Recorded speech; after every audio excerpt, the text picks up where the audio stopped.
अस्सलाम वालेकुम। हम गैस लॉस को डिस्कस कर रहे थे जिसमें हमने बॉयल्स लॉ देखा, उसको हमने डिराइव भी किया था और लास्ट लेक्चर में हमने उसकी एक्सपेरिमेंटल वेरिफिकेशन भी देखी थी। आज के लेक्चर में हम सीखेंगे ग्राफिकल एक्सप्लेनेशन क्या है। पीछे हमने एक्सपेरिमेंटल वेरिफिकेशन की, हमने एक्सपेरिमेंट किया और फिर वेरीफाई किया कि हम जो रिलेशनशिप बना रहे हैं वो बिल्कुल ठीक है। वो जो वैल्यूज आती हैं उनको जब हम ग्राफ में लेते हैं और फिगर ड्रॉ करते हैं उसको हम कहते हैं कि वो हमारी ग्राफिकल एक्सप्लेनेशन है।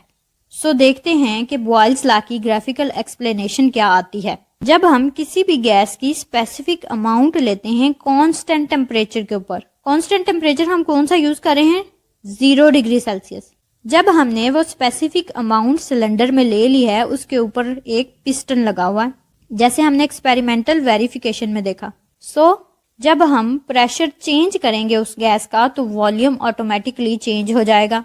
जो हमने एक्सपेरिमेंट किया उसके मुताबिक हमने देखा कि अगर हम प्रेशर बढ़ाते जा रहे हैं तो वॉल्यूम खुद ब खुद कम होता चला जाएगा। तो हमने 3-4 इस तरह से, जैसे P1 V1, P2 V2, P3 V3, P4 V4, इस तरह डिफरेंट अमाउंट्स लेनी है। उन अमाउंट्स के मुताबिक फिर हम एक ग्राफ बनाते हैं, जैसे कि ये एक ग्राफ है। उस ग्राफ में क्या होता है, एक एक्स एक्सिस है एंड एक वाई एक्सिस है। एक्स एक्सिस पे हम वो प्रेशर ले रहे हैं जो हम डिफरेंट अप्लाई कर रहे हैं, वाई एक्सिस पे वो वॉल्यूम है जो कि प्रेशर के चेंज करने से खुद ब खुद चेंज होता जा रहा है। तो इन दोनों की वैल्यू को मिलाते हैं तो हमारे पास एक हाइपरबोलिक शेप बनती है। हाइपरबोलिक शेप यूं, ये इसको कहते हैं हाइपरबोलिक शेप।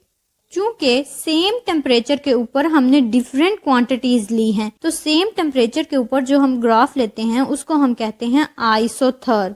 आइसो का मतलब होता है सेम और टेम्परेचर थर्म, तो ये हमारे पास आइसोथर्म आएगी।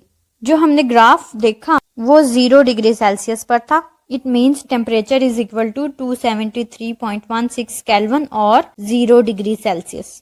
नेक्स्ट एक्सप्लेन करते हैं। जब हम टेम्परेचर को बढ़ाएंगे, हम टेम्परेचर को बढ़ाकर 25 डिग्री सेल्सियस कर देते हैं तो फिर हमारे पास कैसी आएगी आइसोथर्म। लास्ट वन हमारे पास यूं आई थी दोनों एक्सिस के नजदीक, ये थी 0 डिग्री सेल्सियस पर। तो जब मैंने 25 डिग्री सेल्सियस कर दिया तो फिर वो एक्सिस से दूर हो जाएगी। हाइपरबोलिक जो शेप थी वो एक्सिस से दूर क्यों हुई, इसकी रीजन क्या है? एक्चुअली इसकी रीजन ये है कि जब हम टेम्परेचर को बढ़ाते हैं तो टेम्परेचर बढ़ाने से जो गैस का वॉल्यूम है वो बढ़ता है। टेम्परेचर जब हम बढ़ाते हैं तो मॉलिक्यूल्स एक दूसरे से मजीद दूर चले जाते हैं, तो जितना फासला ज्यादा होता जाएगा उतना उसका वॉल्यूम बढ़ता जाएगा। वॉल्यूम बढ़ने की वजह से जो हमारे पास हाइपरबोलिक शेप आई है वो दोनों एक्सिस से दूर चली गई है।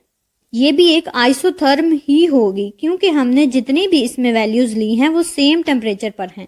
फर्क क्या होगा कि ये आइसोथर्म 25 डिग्री सेल्सियस पर है और जो पहले हमने देखी थी वो 0 डिग्री सेल्सियस पर है।